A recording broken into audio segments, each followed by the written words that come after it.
भाजपचे प्रदेशाध्यक्ष रावसाहेब दानवेंनी शेतकऱ्यांबाबतीत केलेल्या वादग्रस्त विधानाचा सातारा जिल्हा शिवसेनेनं निषेध व्यक्त केला। यावेळी दानवेंच्या प्रतिकात्मक पुतळ्याला चपलांचा हार घालत दत्त चौकात प्रतिकात्मक पुतळ्याला जोडेमारा आंदोलन करण्यात आलं। भाजप जोपर्यंत कर्जमाफी करत नाही तोपर्यंत भाजपच्या एकही मंत्र्याला सातारा जिल्ह्यात फिरकू देणार नसल्याचा इशारा शिवसेनेच्या पदाधिकाऱ्यांनी दिला।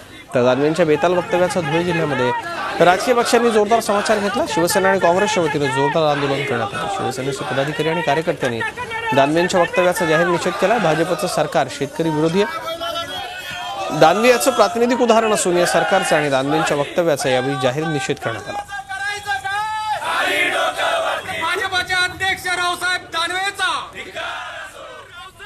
भारतीय जनता पार्टीचे प्रदेशाध्यक्ष रावसाहेब दानवेंनी जे बेताल वक्तव्य केलेलं आहे आणि त्यांच्या बेताल वक्तव्यांची मालिका जी थांबायला तयारच नाही, इतकी सत्तेची मस्ती आणि इतक्या सत्तेच्या महाजात जाऊन ते जे रोज उठून जे वक्तव्य करतायत, ह्या ज्या सत्तेची इतकी मस्ती आली असेल, ज्या शेतकऱ्यांच्या जीवावरती हे जे सत्तेत जाऊन बसलेत आणि यांची जर त्यांना किंमत किंवा जाण राहिली नसेल तर यांनी सरळ खुर्च्या खाली कराव्यात आणि निवडणुकीला सामोरे जावं, तर यांना शेतकऱ्यांची किंमत दाखवून देतील।